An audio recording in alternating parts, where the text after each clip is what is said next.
अस्सलामुअलैकुम dear viewers. क्या आपकी आमदनी अच्छी होने के बावजूद महीने के आखिर में जेब खाली हो जाती है? क्या कर्ज उतरने की बजाय हर माह बढ़ता जा रहा है? आखिर ऐसा क्यों होता है? क्या इसकी वजह सिर्फ कम आमदन या हमारी कुछ गलत आदत भी इसकी ज़िम्मेदार हैं? आज की वीडियो में हम जानेंगे कि कर्ज क्यों चढ़ जाता है, इस्लाम इस बारे में क्या रहनुमाई देता है, साइकोलॉजिकली इस मसले को कैसे देखा जा सकता है और ऐसे कौन से अमली तरीके हैं जिन पर अमल करके हम कर्ज के जाल से बच सकते हैं। बहुत से लोग समझते हैं कि कर्ज सिर्फ गरीब आदमी पर चढ़ता है, लेकिन हकीकत ये है कि आज बड़े बड़े कारोबारी अफराद भी गलत माली फैसलों की वजह से मकरूज हो जाते हैं।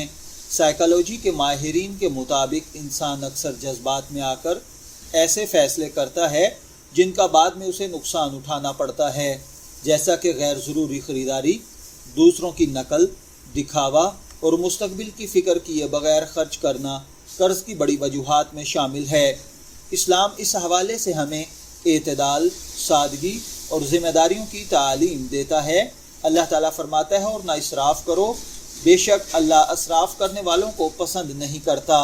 यह आयत हमें बताती है कि फजूल खर्ची सिर्फ माली नुकसान नहीं बल्कि अल्लाह ताला की नाराज़गी का सबब भी बन सकती है। रसूलुल्लाह सल्लल्लाहु अलैहि वसल्लम ने कर्ज से अल्लाह की पनाह मांगी है, क्योंकि कर्ज इंसान के ज़हनी सुकून, इज़्ज़त और एतमाद को मुतासर करता है। कर्ज चढ़ने की अहम वजूहात में आमदनी से ज़्यादा अखराजात, बग़ैर मनसूबा बंदी के कर्ज लेना, क्रेडिट और आसान किस्तों का गलत इस्तेमाल, फजूल खर्ची और दिखावा, हलाल और हराम की तामीज़ न करना, क्योंकि हराम कमाई रिज्क की बरकत को ख़त्म कर देती है। हज़रत अली का कौल है, किनात ऐसा ख़जाना है जो कभी ख़त्म नहीं होता। जिस शख्स के दिल में किनात आ जाए वो अपनी ज़रूरियात के मुताबिक ज़िंदगी गुजारना सीख लेता है और कर्ज़ के इम्कानात कम हो जाते हैं।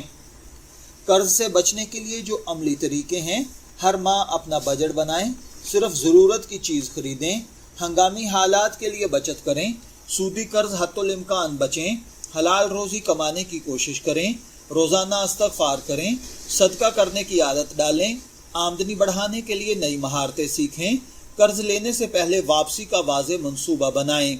याद रखें, कर्ज़ अक्सर एक दिन में नहीं चढ़ता बल्कि छोटी छोटी गलतियों का नतीजा होता है। इसी तरह कर्ज़ से निजात भी एक दिन में नहीं मिलती बल्कि सही मंसूबा बंदी, सब्र, दुआ, मेहनत और अल्लाह पर तवक्कल से हासिल होती है। अगर हम अपनी माली आदतें बदल लें तो अल्लाह ताला के फजल से कर्ज से बचना मुमकिन है। अगर आप चाहते हैं कि आपके रिस्क में बरकत हो, माली परेशानियां कम हों और आप सुकून की ज़िंदगी गुजारें, तो आज ही अपने अखराजात का जायज़ा लें और इन आदतों को बदलना शुरू करें जो आपको कर्ज की तरफ ले जा रही हैं। अगर ये वीडियो आपको मुफीद लगी हो तो इसे ज़रूर शेयर करें ताकि ज़्यादा से ज़्यादा लोग कर्ज के जाल से बच सकें। वीडियो पसंद आए तो लाइक करें, चैनल को सब्सक्राइब करें और बेल आइकॉन ज़रूर दबाएं। शब्बीर अहमद को इजाज़त दीजिए, फिर हाजिर होंगे किसी नए टॉपिक के साथ। तब तक के लिए अल्लाह हाफिज़।